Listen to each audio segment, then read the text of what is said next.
This is in our book, section 8, chapter 8, section 3, number 9. I got my wording right. All right, so what I've done here, since we're in another section and we had the p-value approach, systematic hypothesis testing procedure talked about, I went ahead and printed those 5 steps out.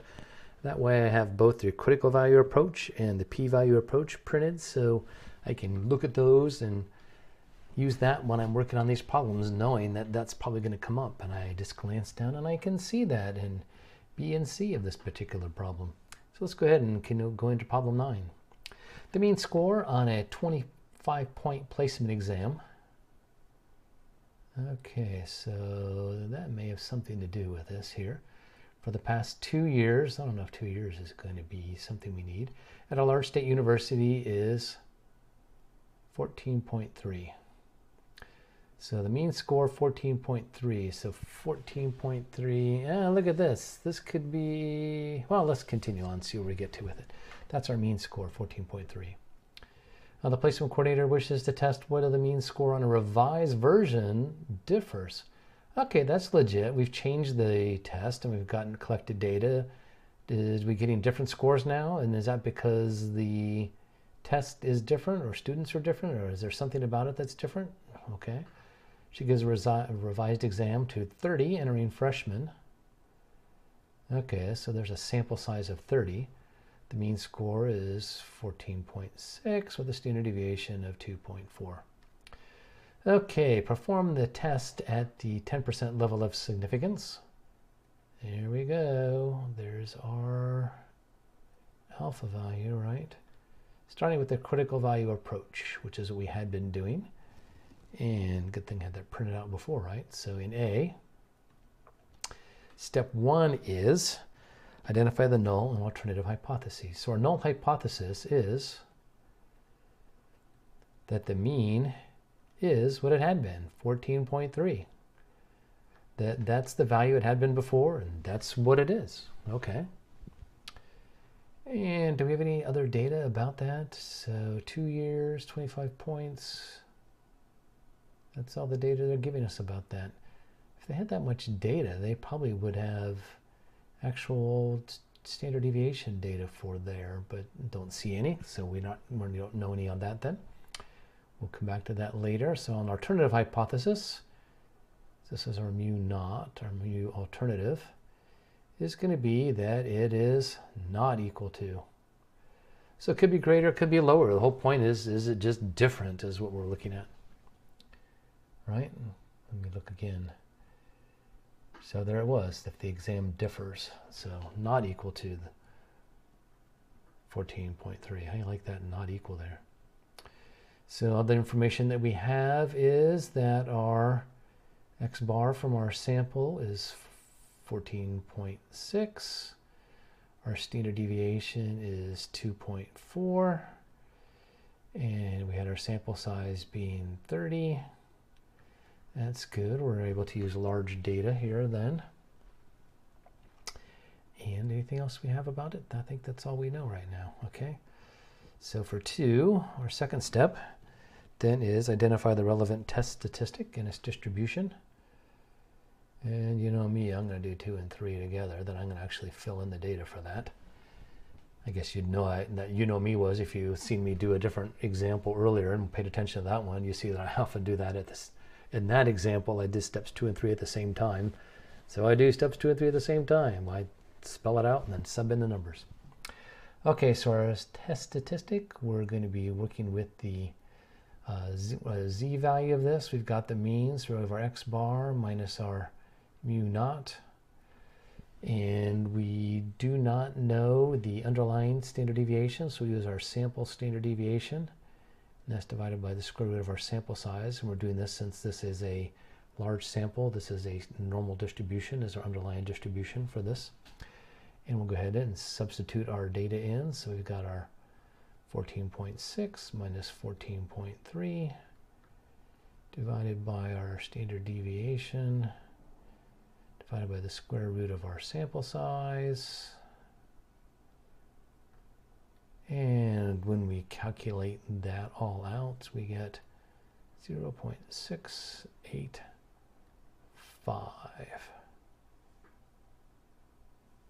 Yep, okay. All right, we're still doing our critical value approach. We're down to number 4, construct the rejection region.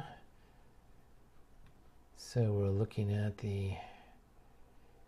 on our approach here. Since we're looking at differs, we're looking at either side. So we have alpha over 2 on either side. And this is going to be on a standard normal, because we've actually got that to the standard normal distribution here. So this will be we need to look at our z at either of these. And our alpha was, there it was, I didn't write it over here, alpha equals 10%. So that's our 0.10, and our alpha over 2 is going to be 0.05. So z of 0.05. So what we're looking for here. And let's see, so z at 0.05. We can look that up in our one of the tables that we have. And that's going to be 1.645. So it's going to be plus or minus 1.645, whether we're going to be on the plus side or the minus side of our value here. It's our 0 value where I have. Okay, on our standard normal. I may have done that as a 1 on a different example I did, now that I'm kind of staring at this, thinking about it. Okay.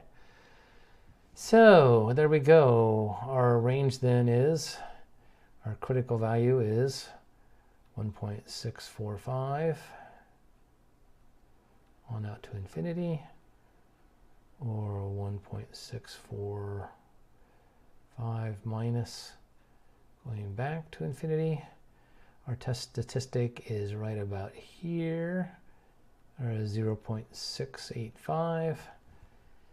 So our 5th step in our systematic hypothesis testing critical value approach 5-step process is showing that we're not in the rejection region. So what that tells us is we do not reject. So our data does not provide significant evidence at the 10% level of significance to conclude that the average score on the revised exam is different from the old exam.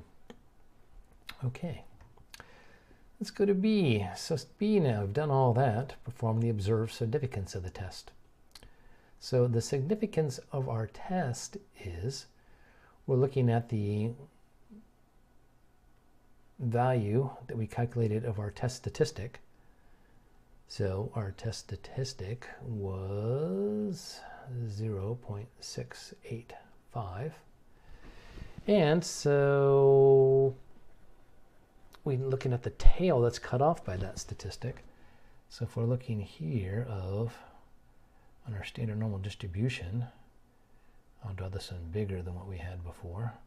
Those tails are ridiculously large. So we have 0.685 minus 0.685. So how much probability is there in that is what we're looking at. So I can go from our normal distribution, it's essentially we're going to have 2 times the probability that z is less than minus 0.685, because I have that same probability on either side since it's symmetrical.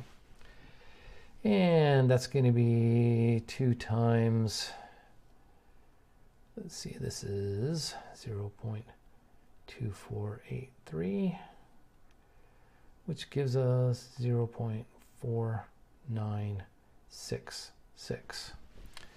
So the probability value essentially of being able to get a score like we did at the 0.685 at that level where our value was is of 0.4966. That's fairly likely to get a value there. All right, so then we want to do the same process that we did before for performing the tests for C, the 10% level of significance using the p-value approach.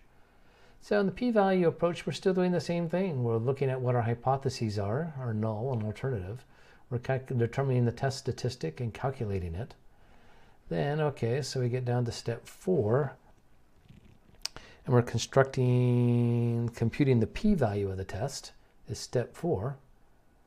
So the p-value is what we just did here in part B, so that 0.4966. And then, so we're going to compare our c-value to the level of significance of our test. So 0.4966 is well greater than the level of significance of our test, 0.10. So since it's well greater, that's meaning the probability of this event taking place is way more likely than the level of significance in our test. So do not reject.